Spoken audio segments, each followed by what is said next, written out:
E whakamātautau i te kounga o te reo o ngā tauira whare wānanga i mua i tā rātau puta atu ki ngā kura hei kaiako reo Māori i wā tātou tamariki. Koe rā te whakahau a ngā mātanga reo me ngā kaiako reo puta noa i te motu. Te wero o ngai Māori kia whakamātauria o tātou kaiako. Me ka haere koe ki tētai atu mahi, arā no atu ngā whakamātautau me ngā arotake, hea te rereke. Kua roa ngā mātanga reo me ngā kaiako reo Māori e whai ana kia hahu ake tēnei kaupapa. He a wanga i te tini o ngā kaiako reo Māori e whakaako ana ki ro ako manga te mōhio ki te kōrero Māori. Me whakatū ko te tangata tika, te tangata mātau, ki te whakamātau i te kaitono i te tuatahi. Nā, he maha tonu ngā uinga i haere ai au, ko ngā tāngata e tohu ana i ngā tāngata nei ki o rātou tūranga, kāre pakari ana te reo.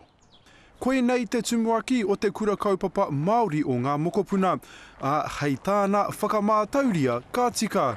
Me kaua e pōhehe te tangata ahakoa ko whai tohu, te tangata mai te whare wānanga kei te pai tonu tana reo.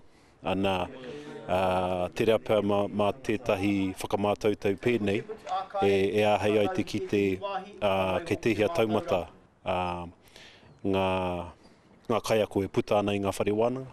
I ara ake tēnei kaupapa i te whakatau o te whare wānanga o Tāmaki Makaurau kia whakamātauria o rātau ākonga reo Māori ki te whakamātautau reo Māori o te taura whiri.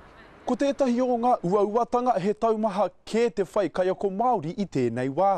Nō reira ki te whaia tēnei ara, kia hara, te pai tawhiti. Kei te kimitika ngā tātou hei tūraki i te whakaaro i mua te whakarewa i te whakaaro. Mena ko te āwhiro nui, ko te kaunga o te reo e whāngai hiana ki ngā tamariki, he hua i roto i era momo āhuatanga. He kaupapa hei whakaaro ake mo ngā minita take mātauranga e rua.